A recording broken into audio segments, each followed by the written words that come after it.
Welcome to the Speak Like a Leader podcast with John Bates.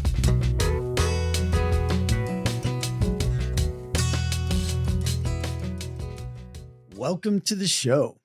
With me today is Liam McCarty, and he is the founder and CEO of Verified Inc., which is a digital identity company that helps companies onboard people faster, offers one-click sign-up for services, and helps people verify who's sending them messages. Like, is it a real person or is it a bot? So, Liam, thank you for joining me. I appreciate you taking the time. It's a pleasure to be here, John. And, let's just start. Let's run through. I want to talk about your leadership journey. I want to talk about people that influenced you, but tell us a little bit more about Verified, just so people know. And I think what's the URL? It's verified.inc. Verified.inc. Exactly. And tell us a little bit more. So it's a digital identity company. And this is one of the reasons I wanted to have you on is because the rise of AI and just the incredibly fast moving nature of it all makes me think that a company like yours is just I think it's always been important, but I think people are going to start to realize just how important it is with the rise of AI and all of that. So I'll let you tell us a little bit about what Verified does. Yeah, I think most people are looking at AI and they're thinking, what are the first order effects of that? As they should be, as we all are. But there's also the second order effects. What becomes necessary as a result of AI that may not be AI itself? And we think that one of them is verification. How do you know that it's really me or really you on the internet? It's very hard to do so today. And there hasn't really been a need for most industries to do that. With generative AI making it trivial to sound and look like a real person, we need verification. Otherwise, it'll just be AI bots everywhere and we won't know who's who.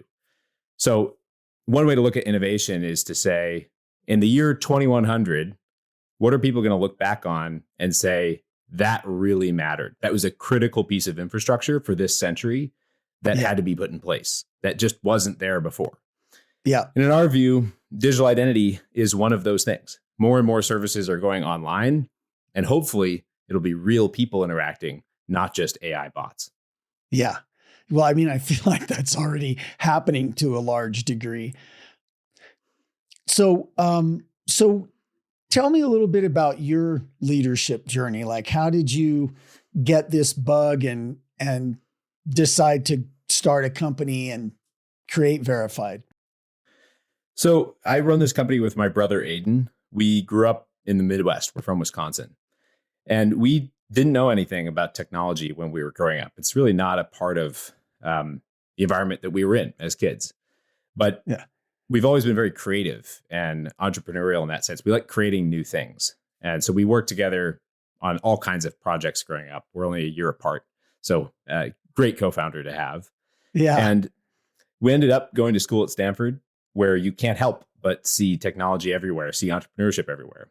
And there are pros and cons to that mindset. But one of the biggest advantages, the things I love about it, is that people aren't afraid to try big, bold, new things, and they're willing to fall on their face doing it.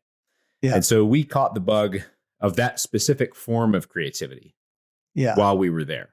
And so we started building tools on the side. First, it was civic engagement tools. We're helping people contact government. And we realized at that point that there was a problem of bots, of foreign actors impersonating people. Yeah. So that's how we came into it. But our journey... Tell me a little bit more about that. Remember where we are, but tell me a little bit more about what you actually discovered in that endeavor. So we started thinking about this in 2016, 2017. Yes. So what timing, huh? Yeah. That was, at the time, it seemed peak fake news, in that term being part of the culture. Maybe that's even gone up since then. Yeah. But it turned out that there was, at that moment, a huge problem with foreign interference in elections, bot farms, even domestically, that were built to influence elections. I met with someone who literally said, my job is to create fake grassroots movements. He calls it turfing. So this was a big problem. And I think it's a problem that's gone still somewhat unnoticed. I think it's just gotten worse, right? Yeah. So we came into it adjacent to that, thinking about how do Mhm. we build these civic tools and then realizing this is a problem we have to solve. But then, as happens often in life, you realize that that problem actually exists in many other places. And so we over time thought we should focus on that and try to make it as easy as possible for organizations in different areas to try to improve verifications so that they can have real people on their platforms and not bots. Yeah. Boy, I love that idea. That is definitely, in my opinion, very, very necessary. And so who was, I mean, you don't have to name names, but was there somebody along your route to doing this that was an influential leader for you that you learned something really powerful from? I mean, there must have been a few. So many. I think everything we've learned has been through experience or through other people showing us the way. I would say for my brother and myself, our parents were the first example, as they are for many people, of Yeah. I think great leaders, that showing us how to lead by example. That's very much our style. Is we want to embody the qualities that we expect to see in our team members in ourselves. Yeah. I don't think it's authentic or warranted unless you do that. Um, Yeah. I would say other examples for us going way back when we were in school, we did mock trial as students, Yeah. 4 years of that. And mock trial was a wonderful group of peers, people a few years older than us. And then as we got older, a few years younger than us, we learned from the leaders of that group who were a few years older in school, who showed us the ropes, who showed what it meant to be a mock attorney arguing a case in front of a court. Yeah. We ended up arguing in front of the Wisconsin Supreme Court. So we had to learn how to speak in front of Yeah. that kind of esteemed group. It was great training and hard Yeah. at first. But we learned from those peers, from the teachers who ran the program. And then ultimately, as we grew older in that program, became leaders ourselves. So I think Yeah. that's the best situation you could have is you have mentors and then you learn from them. And then ultimately you're asked to fill their shoes and hopefully you're ready to at that point. Yeah. And many, many, many more past that. But those are some very early examples for us.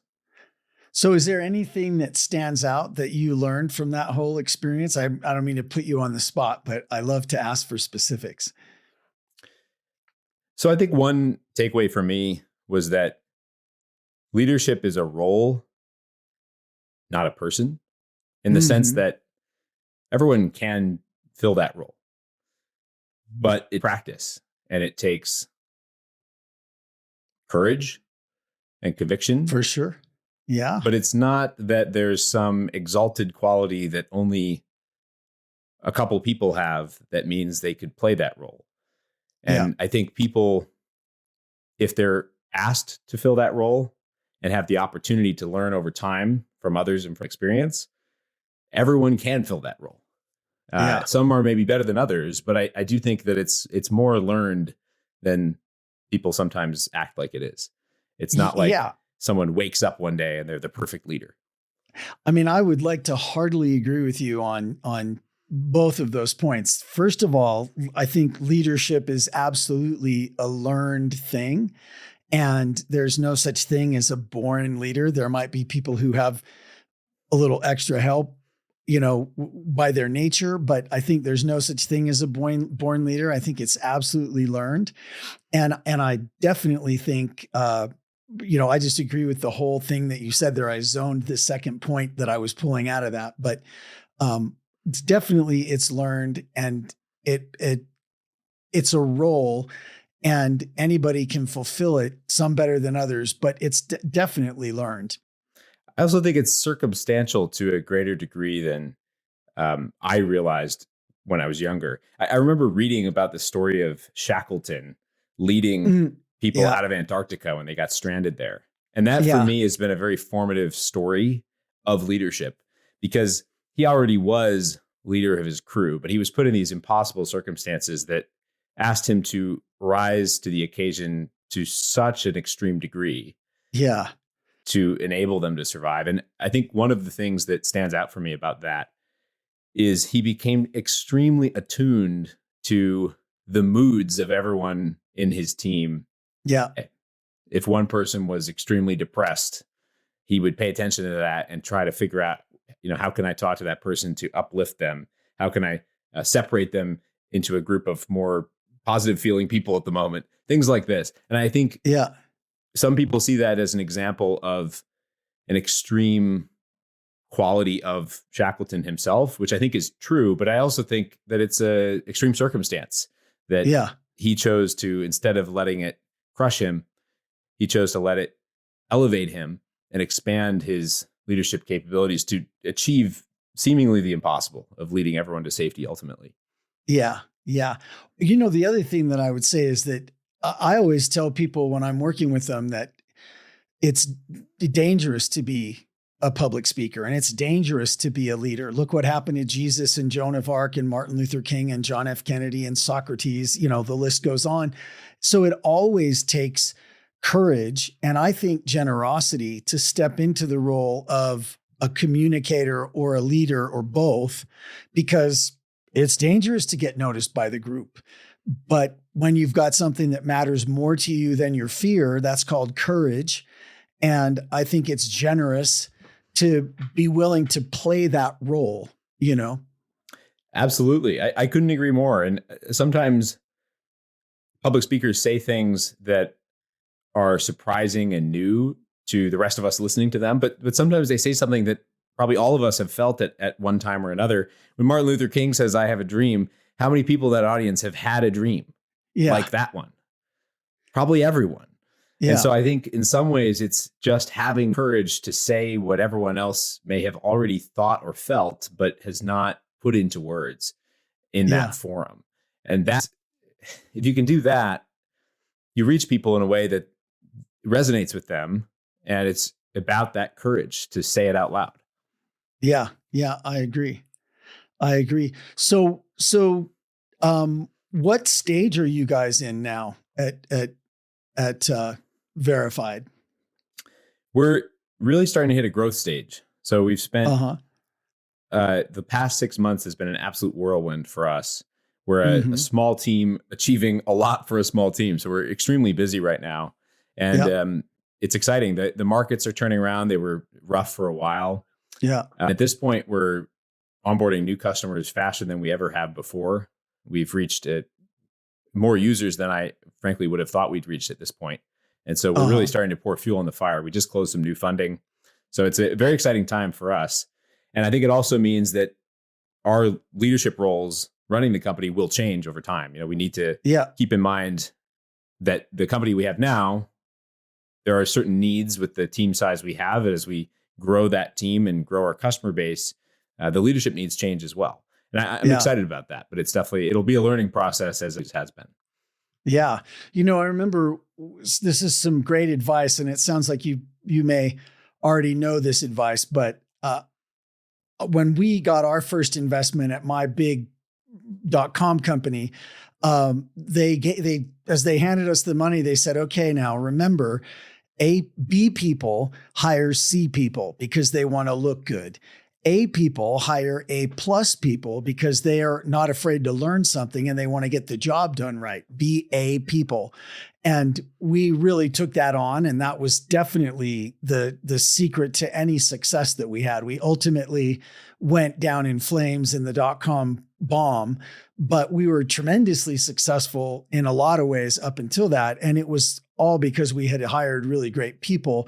And I was actually the first of the founders to hire my own boss. And that was where an enormous amount of our success came from. I love that mindset because it's very true. If you're hiring to make yourself feel better, that's not a very good approach. No. We hope to have people on the team that make us better, that challenge us, that are doing more than we ever could. And I think that is, maybe it makes you feel less good about yourself, but so what? It's exciting. It's fun to be around great people who are pushing you. I don't think there's any better feeling than that. Yeah. And I think too many people are not imaginative enough about coming to work every day. Could be amazing if you're surrounded by the best people you've ever met. You'll be excited every single day to do what you're doing. Well, it goes to that saying, if you're the smartest person in the room, then you're in the wrong room. Absolutely. Right. So could bring that to work too, right? If you're the smartest person at work, it might feel good, but you're hiring the wrong people. Yeah, and the same goes for experience. If you're the most experienced person in the room, maybe that's okay, but it would be good to find some rooms where you're less experienced, because that's when you'll learn. And certainly at our stage, I'm a pretty young guy. I am eager to learn all the time. And we tell our team that we want to learn from everyone on the team all the time. And all feedback is extremely encouraged. So we want everyone to be constantly thinking about how are we able to improve what we're doing? Because clearly we're not the best we could possibly be doing right now. There's no way that's true. And so what are we doing wrong? How can we improve it? And how can we be eager to do so every single day? Yeah, it's a great mindset. So tell me a little bit about like just riff in whatever way you want to about AI and verifying, identities and things like that, and how that's going to start to matter more and more, and what it might look like. I mean, I just saw on Twitter or X or whatever we're calling it these days, that, like deep fakes are now pretty much impossible to tell when they're well done. And that's going to be a problem. I mean, deep fakes are videos where it looks like somebody that you trust is saying something, but they never, ever said it. And they never even said anything like that. And yet we can now make it look like whoever is saying whatever. And that's just going to mess with things, particularly when it comes to things like election integrity, right? So I think it's very interesting. I didn't know that part about where verified came from, but I think that it's a big reason that I was so intrigued and that I registered and got my email verified so quickly and was so into it, is because that's one of the things that really bothers me, is how this is being used to mess with elections. Yeah, I think for everyone listening, if you aren't coming across deep fakes all the time now, you will be in 6 months. Because the US election is in 8 months, and that's the huge forcing function for this kind of technology to get really bad. As it was in 2016 with fake news of that variety of, Russian bot farms promoting fake stories. That was a big problem. And, it was a big problem domestically too. It wasn't just foreign actors. It was domestic actors who were trying to take advantage of that, which, is not great. So I think it's an extremely big problem, and most people aren't as aware of it yet as they probably will be soon, is my guess. Yeah, well, I'd like to make them more aware, it's definitely, I think it's so important for people to understand how much, particularly foreign influence, but then also negative actors, that are domestic, just trying to do whatever they can to just make it so that we don't believe anything. I mean, they win if we just give up, right? Exactly. And that is the problem, is it's learned helplessness, if you will, of you can't trust anything. And so you resort to what you already believe. Yeah. So, but let's talk about what do we do about this? Because it's easy to recognize the problem. So what do we do about it? I run a technology company. The flaw of too many technologists is to think that technology is the solution to all technology-caused problems. Now, this is a great example of where the arms race may not be in step, meaning that the deep fakes may be easier to make than they are to prevent. And that's a common trend in many such technologies. And so the question is, what do you do in that situation? My answer is that it has to be more than just tech, and it has to be legal as well. Congress isn't working all that effectively right now, but there are many state and local governments that could pass things. We need to have penalties for deepfakes, for counterfeit people, is a term I've been hearing more and more. There should be penalties for that. If you think about counterfeit money, if someone makes a fake $20 bill, there is technology that's to make that hard, and that's important. If it were really easy to print it on Microsoft Word and a home printer, that would be bad. So it's hard to do technologically, but it's not that hard. The real deterrent to counterfeit money is the legal penalty for doing so. That's the real deterrent. And so we should definitely be supporting technological efforts to prevent counterfeit people, to prevent deepfakes and so on. But we also need a legal framework that says if you do that without disclosing that you're doing that, there are severe penalties. You can't do that. And I would say, to broaden technology as a term, the legal system is a form of technology. In fact, it's maybe the most important in the last several hundred years. The idea of a modern corporation, the idea of the modern legal system that we have is extremely novel in human history and extremely important. So we should leverage it to try to fight these negative effects of technology. Yeah, that's well said. Very, very good point. So, and how about though the technology of what you're doing? Like you're enabling single sign-on and you're enabling people to verify they are who they say they are. Can you tell us a little bit more about that? Yeah, so we are making it as easy as possible for people to prove that it's them online. If it's difficult, people don't want to do it. I wouldn't want to do it either. Yeah. But if it's easy, everyone wins. It's the kind of thing where it's, in some sense, it's a collective action problem where everyone knows it would probably be good to have better verification for everyone. But it's very hard to ask someone to go through some high friction verification steps one time when it's just kind of annoying. So our focus as a company has been make it really easy. One-click signup is our core product. It's analogous to one-click checkout. So it's the same idea as one-click checkout is just easier. You click a button and you can buy the thing you were wanting to buy. One-click sign up is you click a button and you can sign up for something verifying it's you without having to go through lots of hoops. Right. We think that ultimately this is a way out. It's a way to improve verification online while making it easy enough that it actually happens. There's many schemes for how do you do this in a way that's just never going to happen because it's too hard for people to use. So our core effort has been making it very, very easy and user-centric. It's all about, do you, the person at the other end of this, want to do this? And you're in control. So it's very much the antithesis of earlier internet models that were all about harvest user data out them knowing. This is give the user their own data and say, it's up to you how you want to use this. Yeah. Yeah, that's great. I like that a lot. I definitely think we've learned a lot in the few years that we've had the internet. That's starting to be more years than I, like I was on the internet in 1987 for the first time. And that is now a long time ago. Yeah, it's been a long time, but it's not been that long in the grand scheme of things. So it's hard to keep up. In the grand scheme of things, poof. Yeah.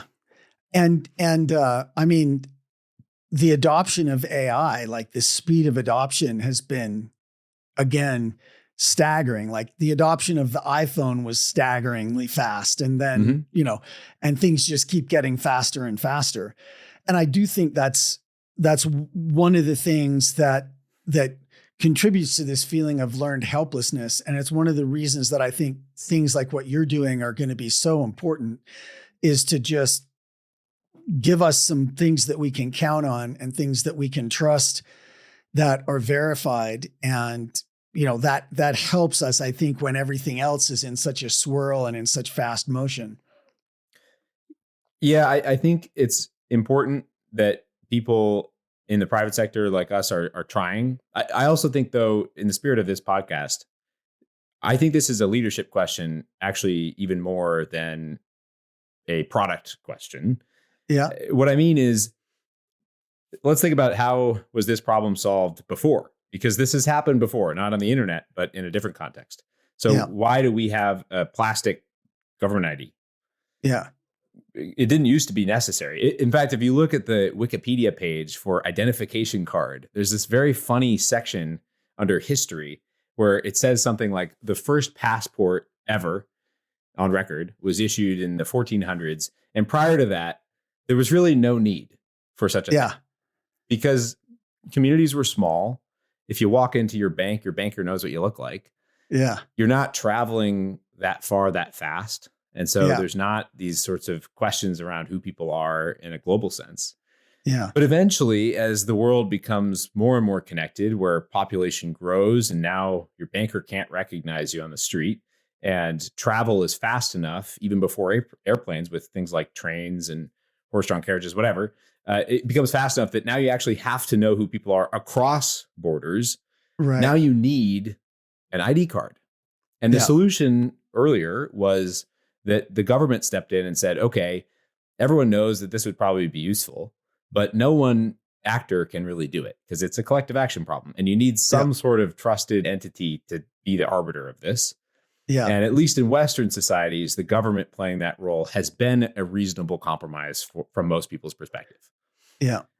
So similarly, I think there's an opportunity for government today to step in and say, hey, we could actually provide a really useful service that's as simple as it's kind of like your passport, but now it's digital Yeah. native.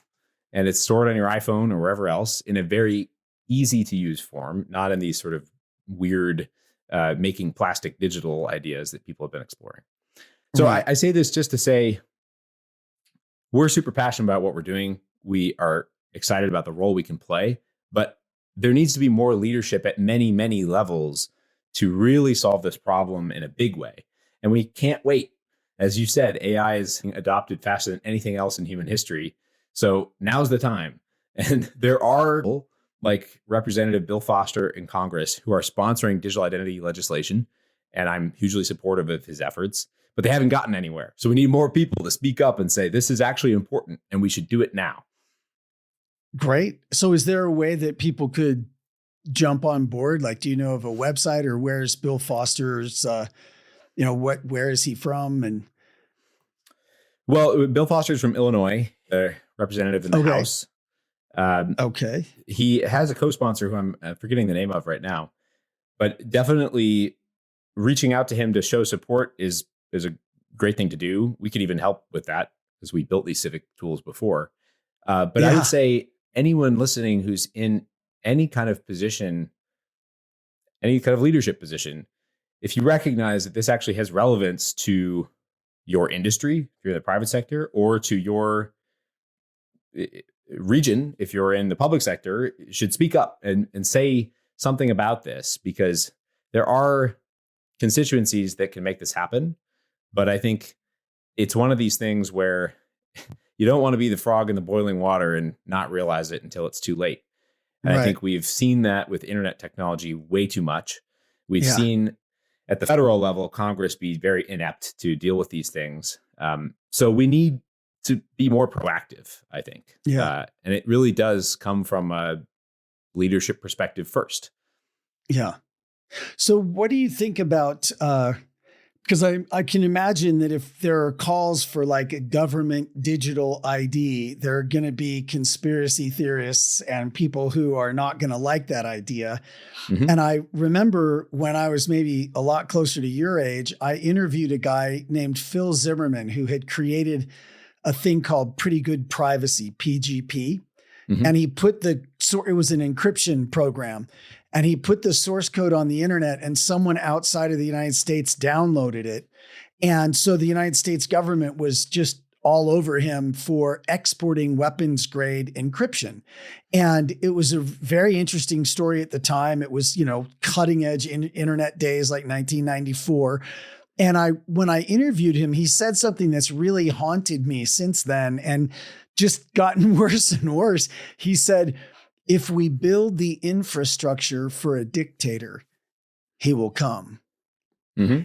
And that just chills me when I hear that. And I think that it becomes a really thorny question, because if there are digital IDs, well, that could further that dictator takeover. But if there aren't digital IDs, it furthers the misinformation that pushes people towards fascism, Mm-hmm. So what do you think about all that? Yeah. So the problem, I think, is that it's very easy to see it as a binary where either you have no form of digital identity or you have a giant government database.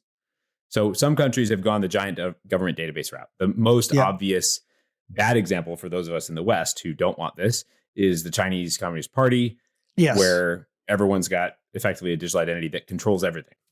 But there's other countries that are less politically to China's side, but maybe headed that way, possibly, like India. India has Aadhaar, this huge central database for identity. Now, if you talk to most of the people from India that I've talked to, think that this is a pretty good system. It's very useful.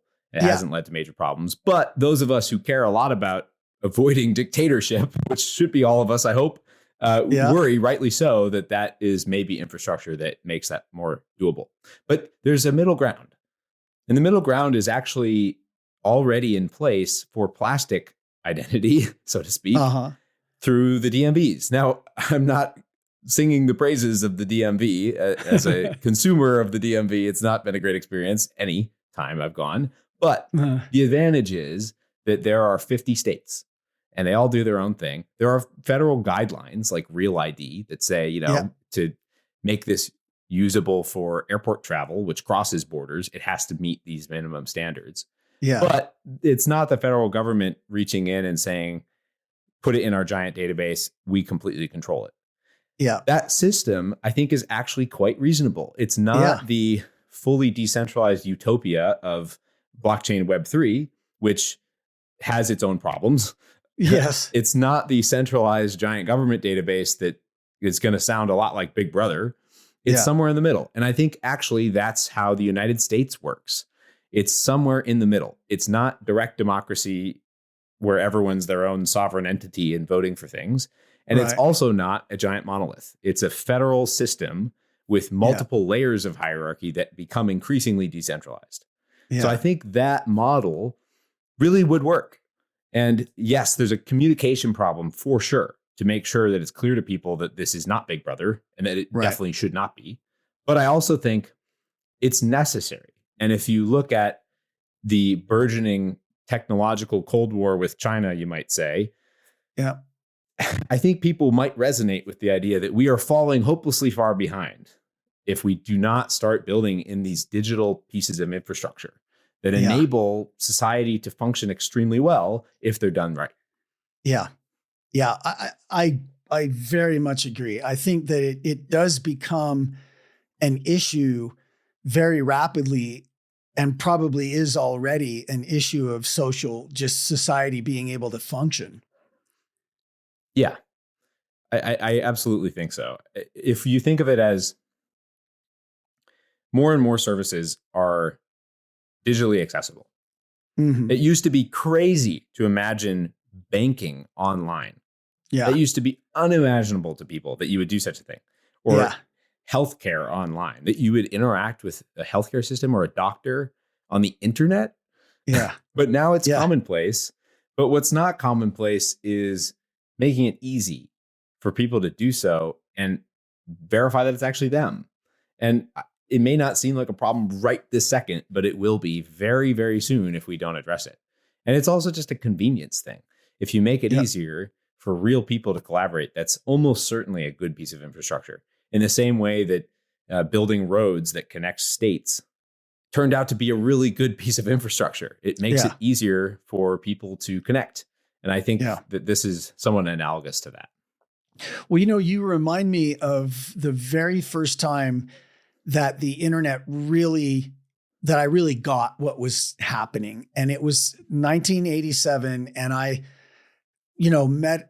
saw this guy post in alt.surfing, and he was in South Africa and had a beautiful day and these big, tubes and just dropping in and making it sometimes and not making it other times. And I sent him an email, excuse me. And he replied right away because he was a grad student in South Africa and he was up late working on a paper or something. And we had this little exchange, and I just remember going away from that thinking, holy smoke, like this is the coolest thing since we discovered fire. Like this is going to allow people to collaborate like never before. And that's the whole thing that I think makes human beings so special and so capable, is our autonomy and our ability to collaborate.